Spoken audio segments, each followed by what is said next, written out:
영국의 여러 사전 중에 대표적인 사전 중에 하나가 콜린스 사전이라고 있습니다.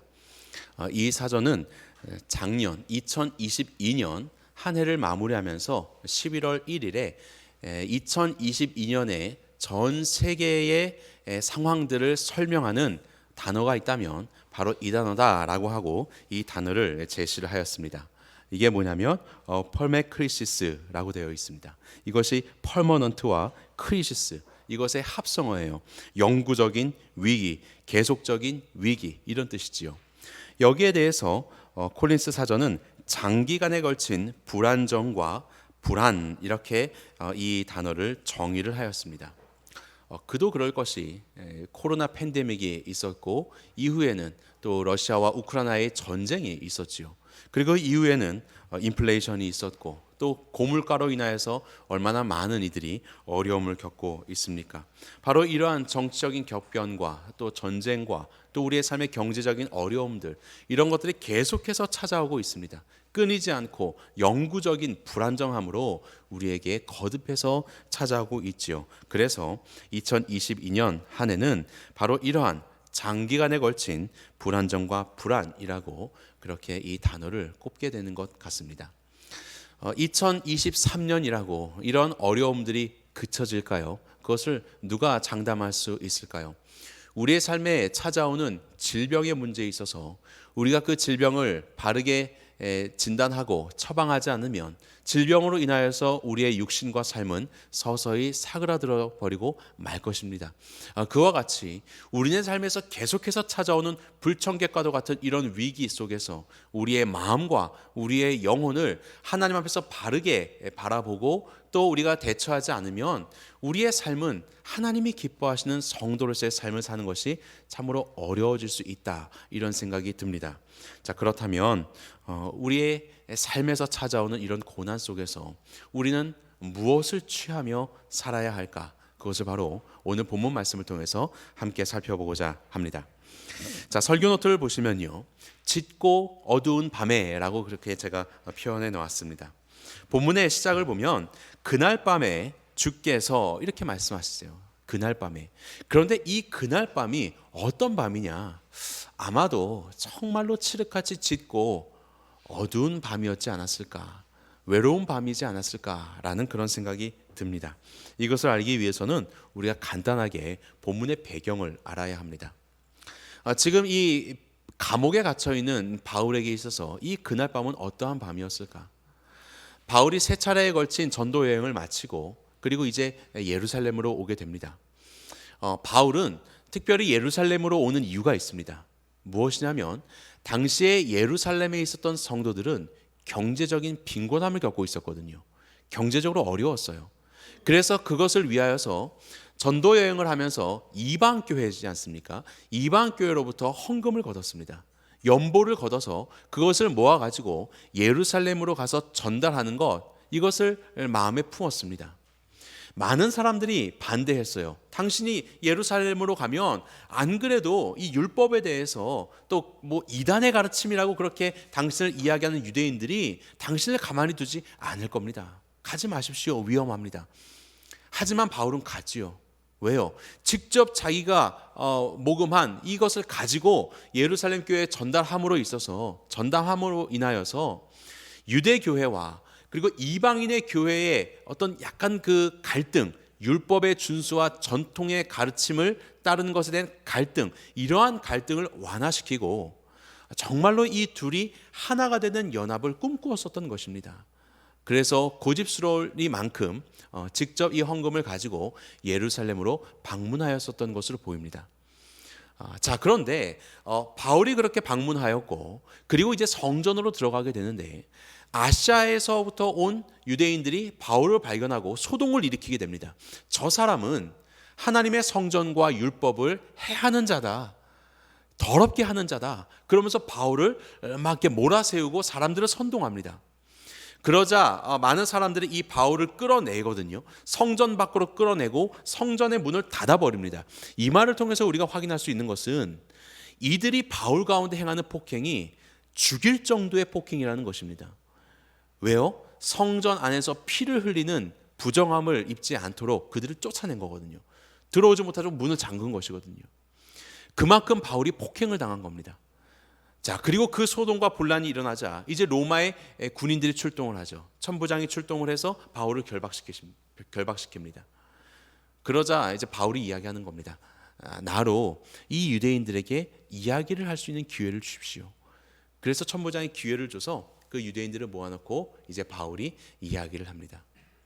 자기가 어떠한 사람이었는지, 과거 어떠한 열심으로 교회를 박해하던 사람이었는지, 자기가 지금 성전과 하나님의 율법을 더럽게 한다는 고발로 인하여서 이 어려움을 당했는데 그것과 똑같은 고발을 스데반에게 하였고 스데반의 죽는 일에 어떻게 동참하였었는지, 다메섹으로 교회를 박해하기 위해서 가는 도상에서 예수 그리스도를 만나고 자기가 어떻게 변화가 되었는지, 그리고 하나님께서 주신 새로운 사명을 가지고 이 전도의 사명을 감당하고 있는지를 그는 그 많은 사람들 앞에 증거하기 시작하였습니다.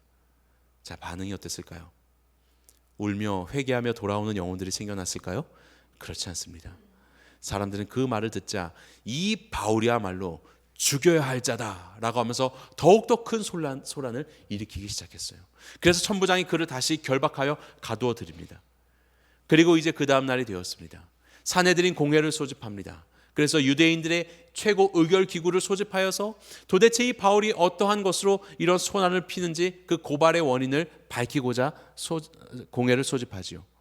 그리고 바울이 거기에서 증언을 하였는데 그 산헤드린 공회가 소란하기 시작합니다. 분쟁이 일어나기 시작합니다. 그리고 해산되었죠. 그리고 그날 밤입니다. 그리고 그날 밤. 이 밤이 바울에게는 어떠한 밤이었을까요?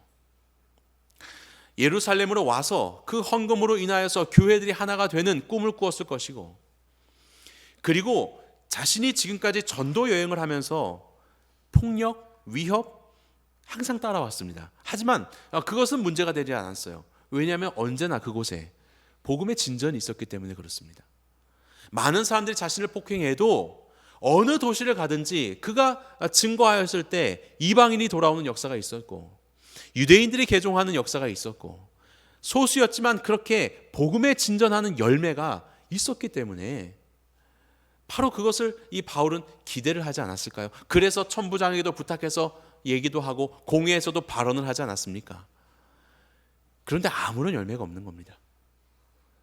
이전과는 다른 모습인 거예요. 더 바울을 향한 폭도들, 이 소란은 더 커지게 되고 자신의 생명을 위협하는 그 위협은 더 커지게 된 겁니다. 이것이 바로 바울이 경험한 이틀 동안의 일이에요. 그리고 그날 밤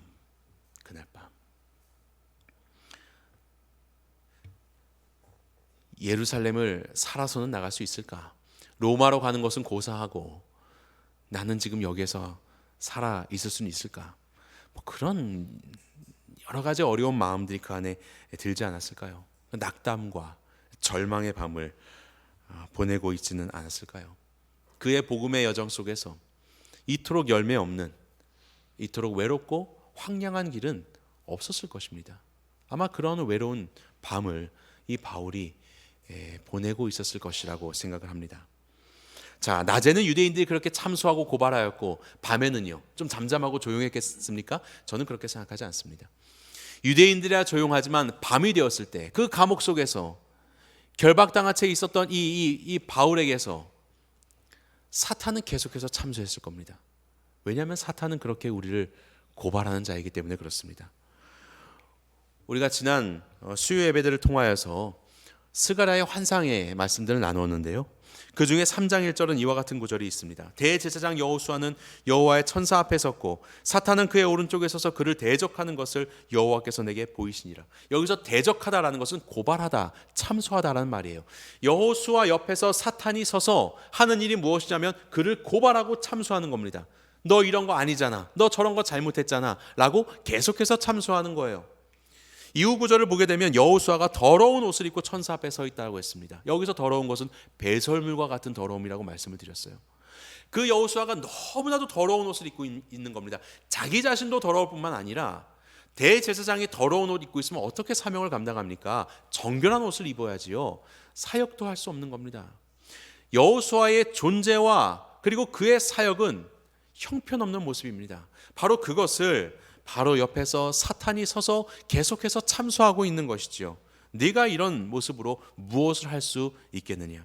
바로 이러한 사탄의 참소는 오늘날 우리에게도 있지 않습니까? 너의 신앙은 헛된 신앙이야.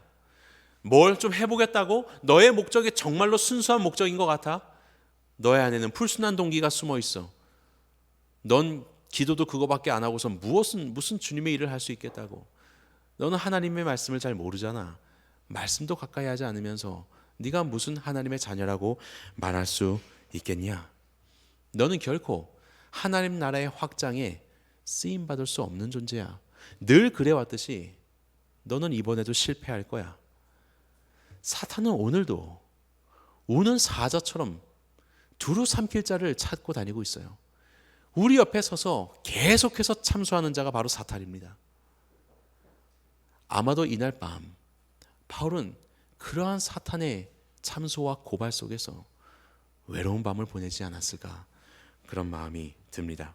왜냐면요, 바울이 어려움에 처할 때마다 주님께서는 바울의 곁에 나타나셨기 때문에 그렇습니다. 사도행전 18장을 보게 되면 고린도에서 바울이 복음을 증거하였는데 소동이 일어나거든요. 바울을 해하려는 사람이 등장했거든요. 물론 그때는 복음을 믿고 변화되는 소수의 인원이 있었어요. 하지만 너무나도 사람들의 반응은 적대적이었습니다. 이때 바울의 마음이 굉장히 낙담하였던 것 같아요.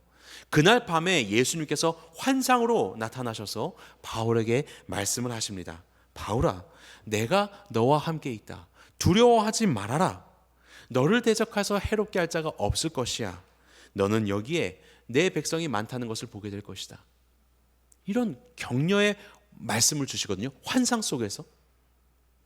그리고 바울은 힘을 얻어서 그 고린도에 머물며 주님의 복음을 증거합니다. 그리고 많은 백성들이 돌아오게 되는 역사를 이루게 돼요. 그것을 보았을 때 이제는 환상이라는 표현이 아니라 주께서 바울의 곁에 서서 말씀을 하셨다. 이것이 육체로 예수님이 오셨는지 아니면 고린도에서처럼 환상으로 오신 것인지 우리는 알 수 없지만 바울의 곁에 서서 말씀하시는 거예요. 담대하라. 바울은 분명 이 그날 밤 낙담과 절망 속에서 어려운 밤을 보내고 있었을 겁니다. 유대인들의 참소와 사탄의 참소로 인하여서 네가 지금 제대로 선택한 건 맞아? 너 예루살렘으로 오는 건 맞아? 내가 그토록 사람들이 가지 말라고 했는데 지금 내가 잘 판단해서 온 것인가? 주의 복음에 왜 진전이 없는가? 가장 어두운 그날 밤에 예수님께서 곁에 서서 그에게 말씀하십니다. 세상에 있는 기댈 곳 없는 그런 칠흑같이 어두운 밤에 비로소 우리 곁에 계시는 예수 그리스도의 빛이 보이는 것이죠. 주님은 그렇게 저와 여러분의 삶에 빛으로 오신 분이십니다. 자, 본문의 11절입니다. 그날 밤에 주께서 바울 곁에 서서 이르시되 담대하라. 그렇죠? 물론 예수님께서는 마태복음 28장 20절 볼지어다 내가 세상 끝날까지 너희와 항상 함께 있으리라 약속하셨죠. 바울과 늘 함께 하셨습니다. 그런데 이날 밤은 바울이 예수님을 더 가까이 필요로 한다는 것을 알고 계셨어요. 그래서 그날 밤에 주님은 바울의 곁에 서서 직접 말씀하시는 겁니다. 담대하여라. 담대하여라. 우리 예수님의 사역은 바로 이러한 사역입니다. 우리를 격려하시고 우리 곁에 서서 힘을 주시는 분이 바로 우리 예수님이세요. 사탄은 우리를 참소하고 오늘도 우리의 연약함들을 계속해서 들추어내지만 우리 주님께서는 우리의 연약함을 덮으시며 사랑으로 우리에게 새 힘을 주시는 분이십니다. 스가랴 3장 4절 보면요, 여호와께서 자기 옆에 선자들에게 명령하사 그 더러운 옷을 벗기라 하시고 또 여호수아에게 이르시되 내가 내 죄악을 제거하여 버렸으니 내게 아름다운 옷을 입히리라. 사탄이 참소하는 그 더러운 옷, 배설물과 같은 옷, 그는 참소하지만 나는 너의 그 옷을 벗기고 아름다운 옷을 입힐 것이다. 너의 존재를 회복시킬 것이고 너의 사역을 회복시킬 것이다. 이것이 우리를 회복해 하시고 격려하시는 예수 그리스도의 사역이십니다. 히브리서 말씀을 보면요, 히브리서 11장은 이 믿음의 선진들의 그 장인데요. 믿음으로 기생 라합은 정탐꾼을 평안히 영접하였고, 내가 무슨 말을 더하리요? 기드온, 바락, 삼손, 입다, 다윗, 사무엘, 이런 믿음의 선진들의 이름이 등장을 합니다. 참소하는 자들은요, 이 구절을 읽을 때 어떤 말이 나오겠습니까? 라합? 거짓말한 사람 아닙니까? 거짓말한 사람. 하나님의 일을 하는데 거짓말을 해가지고, 그리고 그의 출신도, 그의 품행도 그렇게 바람직한 사람은 아니었던 것 같아요. 물론 뭐 라합이 뭐 어떤 직업을 가지고 있느냐 이런 거에 대한 학자들의 의견들은 분분하지만, 히브리서 말씀 보십시오. 굳이 기생이라고 왜 표현을 합니까? 다른 사람들은 직업 표현 안 되는데 왜 기생이라고 표현을 합니까? 그런 사람이 무슨 믿음의 선진이라고. 내가 무슨 말을 더하리요? 기드온, 할 말 없습니다. 정말로 하나님이 기적을 베풀어 주셔도 그 두려움함에 계속해서 하나님과 흥정하면서 얼마나 연약한 자였습니까? 근데 어떻게 믿음의 용사라고 할 수 있나요? 바락도 이 사사인데요. 여선지자 드보라가 자, 하나님께서 출전하라고 하셨다 하니까 나는 안 되겠는데요. 당신이 가면 나도 가지만 당신 안 가면 나 안 갈래요. 이런 연약한 모습을 보인 사람이에요. 어떻게 믿음의 선진이라고 할 수 있어요? 삼손, 잘못 기록된 거 아닙니까? 삼손은 하나님이 주신 힘 가지고 순전히 자신을 위해서 살았던 자 아니에요? 마지막에 이방 여인에게 마음을 빼앗겨서 머리털 다 깎이고 힘을 잃게 되고 눈도 뽑히게 되고, 마지막에 비로소 힘을 발휘해서 블레셋과 상대했었던, 다 자기 유익을 위해서 살았었던 자가 삼손 아닙니까? 입다는 어떻습니까? 암몬과의 전투에서 서약을 합니다. 입에도 담기 어려운, 우리가 승리하면 내 딸을 제물로 바치겠나이다. 그리고 딸을 제물로 바쳤잖아요. 어떻게 이런 사람을 우리의 믿음의 위인이라고 이야기할 수 있겠습니까? 다윗은요, 우리가 잘 아는 것처럼 그의 충신 우리야 죽이지 않았습니까? 그의 아내인 바세바를 취하지 않았습니까? 나중에는 가정 문제 잘 다스리지 못해서 반란은 일어나게 되고 왕궁에서 피신하여 쫓겨가는 신세에 처했던 자가 다윗 아니겠습니까? 사무엘은 별로 짚을 게 없는 것 같죠? 있어요. 자식 농사에 망쳤습니다. 아들 둘을 대제사장으로 세웠는데 이 제사장들이 뇌물을 받고 제사장 일을 잘 못했어요. 타락한 제사장이었습니다. 자식 농사를 못 졌어요. 그래서 사람들이 우리에게 이게 다 필요 없어요, 왕을 주세요 라고 해서 사울 왕이 세워진 겁니다. 사울 왕이 세워진 데 일조를 했어요. 자식 농사에 망쳐가지고. 이런 자들이 어떻게 우리의 믿음의 선진이라고 히브리서 11장에 등장할 수 있는 것인가요? 6장 10절 우리 함께 읽어보겠습니다. 시작. 하나님은 불의하지 아니하사 너희 행위와 그의 이름을 위하여 나타낸 사랑으로 이미 성도를 섬긴 것과 이제도 섬기고 있는 것을 잊어버리지 아니하시느니라. 불의하지 않은 하나님께서 연약한 그 사람들이 그래도 마음을 다하여서 하나님을 섬기고 하나님이 보내주신 영혼들을 섬겼던 바로 그 일들, 비록 그의 삶에서는 여러 가지 죄악된 그런 연약한 모습이 많지만 그래도 하나님 앞에서 순전한 마음으로 행하셨던 바로 그 일들을 잊어버리지 아니하시니라. 우리 주님은 이런 분이세요. 사탄은 우리의 연약한 것들을 오늘도 계속해서 들춰내며 우리를 참소하며 무너뜨리려 하지만 우리 예수님께서는 주님을 향한 우리의 마음을 잃지 않으시고 우리가 주님과 주의 교회를 위해서 순전한 마음으로 행하였었던 그 선한 일들을 나는 잊지 않는다라고 말씀하시는, 격려하시는 분이십니다. 본문의 11절로 돌아가도록 하겠습니다. 내가 예루살렘에서 나의 일을 증언한 것과 같이 라고 말씀하시죠. 바울의 이 그날 밤의 상황을 다시 한번 떠올려 보세요. 증언했더니 아무도 돌아오는 영혼 없어요. 소동이 다 증언할 때마다 더 분란이 일으켜지는 바로 그 증언, 실패한 증언, 지혜롭지 못한 증언, 전혀 복음에 진전이 없는 증언, 그런 증언을 했었습니다. 그런데 예수님이 무엇을 말씀하세요? 내가 예루살렘에서 이렇게 증언한 것과 같이 로마에서도 그렇게 해야 되겠다. 다시 말하면 뭡니까? 잘했다. 비록 눈에 보이는 열매는 없지만, 비록 더 상황은 심각해져 보이지만 너 그 증언 잘한 거야. 너 그렇게 증언한 것처럼 로마에서도 나에 대해서 증언해 줄 수 있겠니? 그 말씀하시는 것입니다.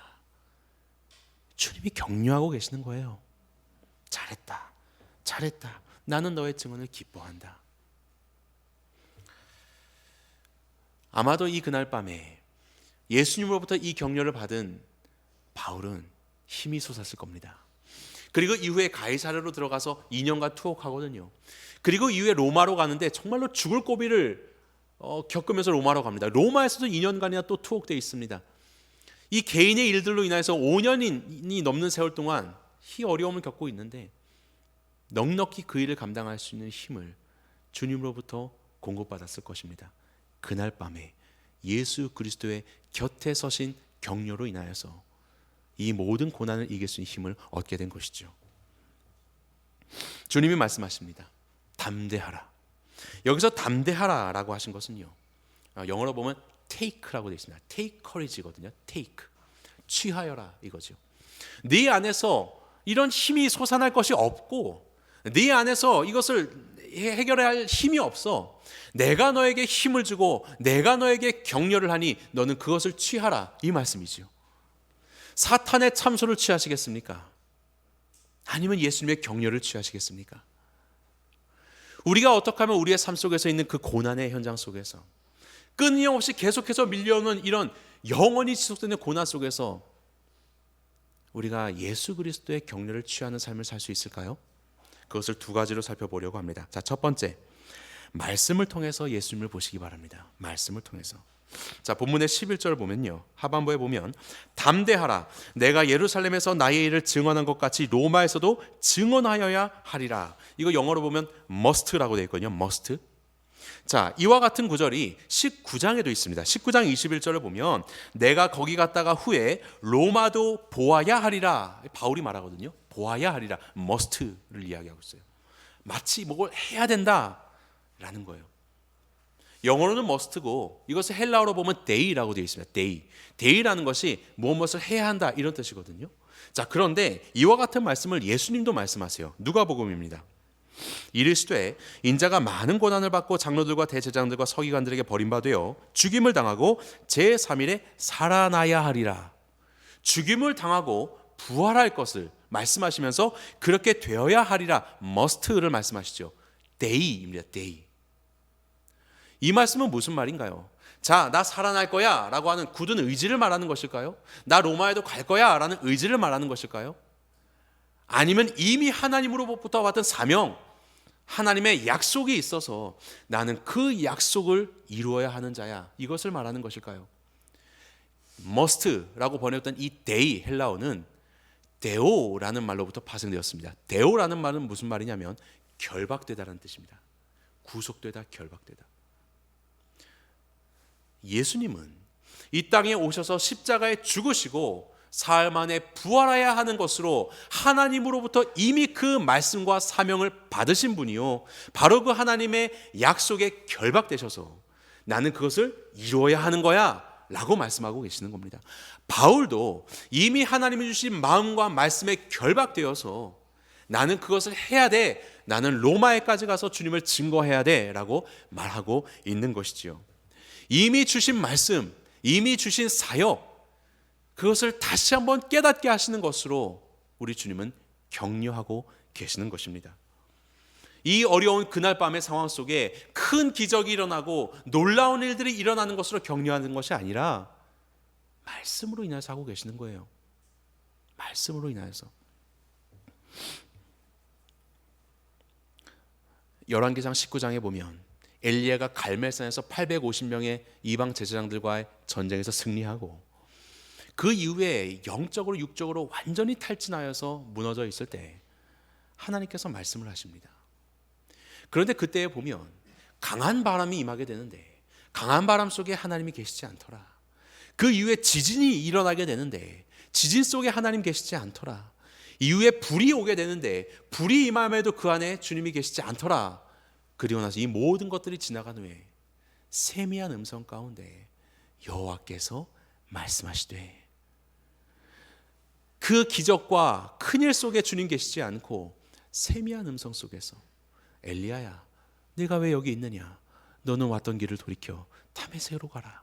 하나님의 말씀이 바로 거기 안에 있었어요. 세미한 음성 속에 주님이 주시는 말씀. 2023년도 우리가 말씀에 붙잡히다라고 해서 가정의 말씀들을 우리가 정하여서 계시하지 않습니까? 그거 왜 하는 겁니까? 그냥 저기 벽이 헝해가지고 뭐 좀 환경 미화하려고 넣는 것일까요? 그렇지 않습니다. 그래도 이 1월달, 2월달에 2023년을 두고 우리 가정이 기도하면서 하나님께 감동을 받은 그 말씀, 결단한 그 말씀을 적고 계시하는 거예요. 올해를 살아가면서 우리는 여러 가지 고난의 길을 걸을 수도 있을 겁니다. 그때마다 내게 주셨던 그 말씀을 다시 한번 기억하는 거죠. 읽어보는 거죠. 하나님은 이미 주신 사명과 이미 주신 말씀 속에서 우리의 마음을 감동시키시고 힘을 주신다는 사실을 기억하시기 바랍니다. 그리고 왜 계시해 놓습니까? 우리가 서로를 위해서 기도할 때 1년을 살다 보면 우리 한 몇몇 가정들이 또 어려운 일을 겪게도 될 수 있어요. 그럼 우리가 기도하면서 저곳으로 가는 겁니다. 하나님, 이 가정이 이 말씀을 받았었는데 내가 이 말씀을 가지고 기도합니다. 주님, 이 말씀으로 이 가정을 위로하여 주십시오. 곁에 서서 말씀하신 예수 그리스도의 그 말씀을 다시 들려주시옵소서. 다시 새 힘을 주십시오. 우리 그러려고 그거 하는 겁니다. 아직 말씀 계시하지 않으신 가정은 기도하시고 마음에 감동을 주시는 말씀을 계시해서 우리 같이 기도하였으면 좋겠어요. 자, 이렇게 우리가 예수님을 바라볼 때 우리 주님께서는 말씀을 통하여서 주님의 음성에 감동케 하심으로 우리에게 새 힘을 주십니다. 이 새 힘을 얻으시는 여러분들이 되시기를 축원합니다. 우리 두 번째로 우리 주님께서는 사람을 통해서 예수님을 보게 하십니다. 위기는 그야말로 연속적으로 벌어지게 돼요. 본문의 12절에 보니까 날이 새매 유대인들이 당을 지어 맹세하되 바울 죽이기 전에 먹지도 않고 마시지도 아니하겠다. 이렇게 동맹한 자가 40여 명.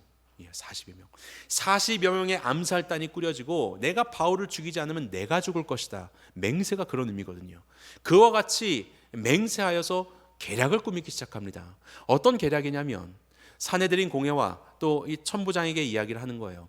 자, 어제 이 신문이 잘 안 됐어요. 이 분란이 일어나서 공회가 해산이 됐으니 다시 추가적으로 신문할 것이 있다라고 천부장에게 부탁하십시오.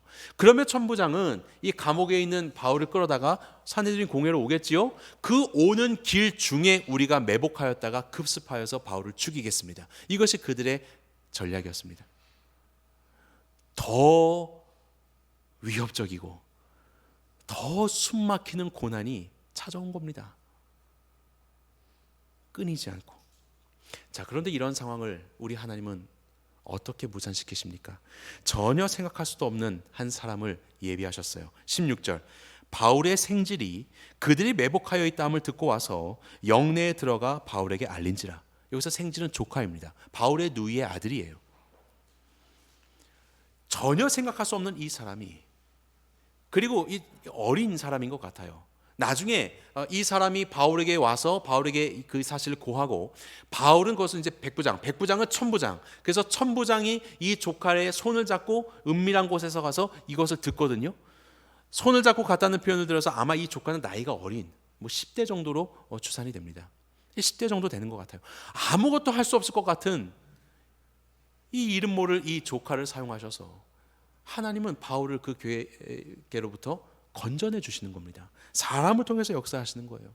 지금 이 일련의 과정 속에 하나님이라는 말은 등장하지 않지만 조카가 그 일을 듣게 된 것도 그렇고 바울을 만나게 된 것도 그렇고 그 후에 백부장, 천부장까지 가고 천부장이 조카를 만나고 조카의 의견을 듣고 그것을 신뢰하는 거, 이 모든 것은 다 하나님의 역사 아닙니까? 하나님은 이와 같이 사람을 통하여서 당신의 역사를 이루어 가십니다. 우리는 사람을 통해서 주님의 역사를 바라볼 수 있어야 해요. 이와 같은 우리가 알 수 없는 이름으로 정말로 하나님 앞에 귀하게 쓰임받는 그런 영웅들이 성경에는 많이 등장합니다. 예를 들면 이 사도행전 말씀 속에서 참 놀라운 회개의 역사가 일어나는 것이 있는데, 베드로가 설교를 하자 남자만 5천 명의 회개가 이루어진 그런 일들이 있죠. 어떻게 그 5천 명이 모아지게 되었을까요? 여러분 기억하십니까? 베드로와 요한이 성전에 기도하러 가다가 성전 미문에 나면서부터 걷지 못하던 사람이 있었어요. 은과 금은 내게 없거니와 내게 있는 것으로 내게 주노니 나사렛 예수 그리스도의 이름으로 일어나 걸어라. 그랬더니 일어납니다. 그리고 그 사람이 무엇을 했습니까? 걷고 뛰면서 하나님을 찬양했어요. 성전에 들어가고 나오고 가는 곳마다 하나님을 찬양하면서 지냈어요. 그러자 온 백성이 그를 보고 아니 저 사람 그 미문에서 구걸하던 자 아니냐, 어떻게 이렇게 뛰게 되었지? 그렇게 뛰어다니면서 하나님을 찬양하던 자가 마침내 다시 베드로를 찾아갑니다. 그리고 베드로를 만나요. 5천 명의 남자를 이끌고 만나는 겁니다. 5천 명의 사람들이 쫓아와서, 그리고 베드로가 바로 그때 설교를 한 거예요. 예수 그리스도가 이 사람을 살리신 것이다. 그리고 5천 명이나 되는 사람들이 회개를 하게 된 것입니다. 이름 모를 그 나면서부터 걷지 못했던 자, 하나님께 쓰임받은 귀한 영웅인 것이죠. 성도는 하나님이라는 단어는 보이지 않아도 하나님께서 그 사람들 속에 역사하셔서 일하시는 것을 보는 자입니다. 바로 그것이 사도행전의 역사예요. 그래서 우리는요, 서로를 존귀하게 대해야 합니다. 우리 옆자리에 계신 분들 정말로 존귀하게 대하십시오. 하나님께서 어느 누구를 사용하셔서 하나님의 일들을 이루어내시는데 쓰임받을 줄 모르는 거예요. 그것이 내 일이든 타인의 일이든 하나님께서는 너무나도 귀한 이 영혼들을 통하여서 역사하신다는 것을 기억하시기 바랍니다. 그렇게 바울의 생명을 살리셨습니다. 이스라엘 백성들이 리비딤 골짜기에서 아말렉과 전투를 할 때, 그때의 그 골짜기 속에서 여호수아는 열심히 전쟁을 하고 있었죠.